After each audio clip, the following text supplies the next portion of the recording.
Elden Ring DLC is coming. That's a fact. I mean, gosh, I hope that is a fact. However, we finally get some first real information that something is coming with the recent patch 1.07. So let's go through the information, the leaks, and the future of the Tarnished and the lands between. Let's go. I am slightly late to this information as I've been beating up goons in Gotham City, so apologies for that, but I felt like it was still worth talking about as it's very interesting to see what they appear to be working on, and I haven't seen a whole lot of actual people talking about this outside of the Twitter and Reddit sphere. Official information still doesn't exist at this time, but it appears that there is essentially 2 DLCs in development, which may actually just be sold as one large expansion and come out together, but there's definitely 2 separate things that appear to be in the works. So let's go through them separately. We'll start with the new PvE Dungeon and Map. ууuBecome has data mined several new files in the game's code in patch 1.07. So all credit goes to him as well as Lance McDonald for all this information. All those sources and stuff will be in the comments down below, so definitely go check them out, follow them, do all that good stuff. The real big thing that comes out of this is the addition of references in the patch notes to 2 map files. Now, in his tweet, he refers to these as M20, suggesting a new legacy dungeon, and M45, which he has no clue what that is. So M20 being a legacy dungeon, we can think of that as something like a Stormvale Castle, right? That's a legacy dungeon. And M45, no idea what that is. I mean, if he doesn't have a clue, I don't have a clue. But my guess to that is probably some new open world area that is disconnected from the lands between, if you know what I mean. So, we have all of the locations are accessible via the lands between. Everything's kind of connected in some regard. So essentially this DLC could appear outside of that. Maybe you go through a portal and it has its own map or its own space somewhere. So that could be why it appears differently. And you could think of it as to be the open world hub where you're going to have those smaller catacombs and dungeons and stuff, and then the legacy dungeon at the end. So kind of like the Limgrave area and then Stormvale Castle at the end. Something like that, as its general setup, but really interesting to see, and definitely I'm super keen for actual more PvE content. I was a little disappointed initially when we heard these rumors about the Colosseums and the PvP update, hoping that wasn't all we're going to get, because I'm not a PvPer. Speaking of that PvP stuff, it's all but confirmed that there is something happening with these Colosseums. Now, this is probably going to be some kind of PvP arena. There are 3 Colosseums in the game at the moment that are currently accessible. We've discussed it in our last video, but Lance McDonald did discover that these areas are correctly scaled with some assets and environments that you can't really get anywhere else in the game. With the introduction of the PvP exclusive balance adjustments in patch 1.07, it seems extremely likely that there is something happening with these Colosseums. These Colosseums will probably have some kind of player versus player battle arenas in the future. And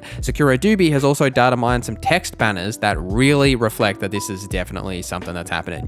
You win, you lose, draw, and begin match. It's almost confirmed that there is something happening with these Colosseums in the future. They keep adjusting things. It definitely looks like they're going to be accessible. And there's 3 of them in the game that we literally cannot open the door to. And it just makes sense that you're going to be able to open these doors eventually.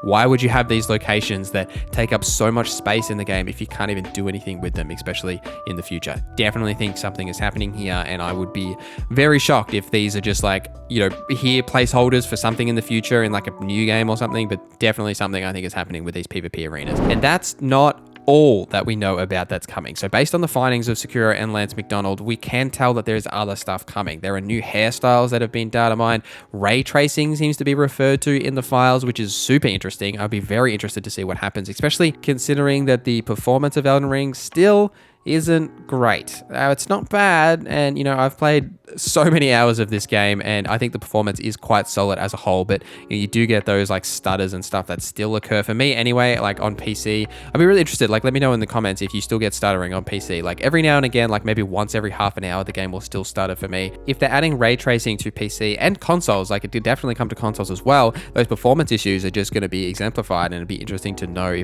how much worse they are, or if they're going to have a 30 FPS ray tracing resolution mode on consoles, and then just the standard performance mode. Interesting to know what they're going to do. And it does appear that we're going to get new weapons. I think with any DLC, PvE DLC, we knew we were going to get new weapons. That seems pretty standard. It does happen for these kind of games. But what is quite interesting is that there is the potential for new weapon categories. 6 unnamed weapon categories were added to the game files. Elden Ring already contains over 300 weapons and 22 weapon categories. It's really unclear what these 6 are going to be.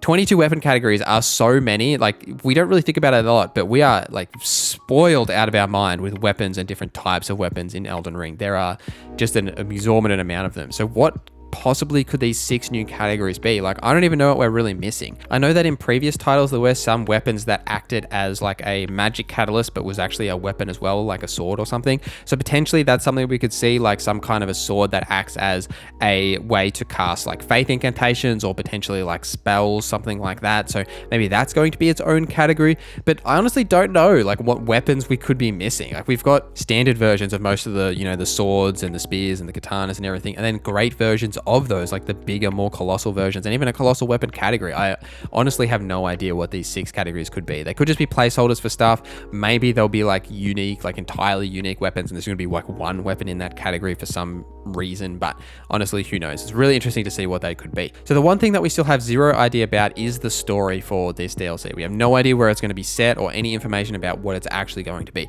We did discuss a little bit about the story implications in my last like DLC video. I'll link that here if you want to go and have a look at that, but we have no idea where this is going to be set, future, past, or just completely brand new with new people. Who knows? We have no idea. So when will this officially be announced? I think that's the key thing. Now, in my last video, I did say, oh, we're going to hear about it at Tokyo Game Show, and I was completely wrong. But the Elden Ring trailers and announcements have, for the most part, almost all occurred at Jeff Keighley events in the past. So like the Game Awards and Summer Games Fest. The Game Awards 2022 is fast approaching, and it's at December the 8th. Now, Jeff has started tweeting some really interesting cryptic things that have absolutely nothing to do with Elden Ring as far as we know, but could have something to do with Elden Ring.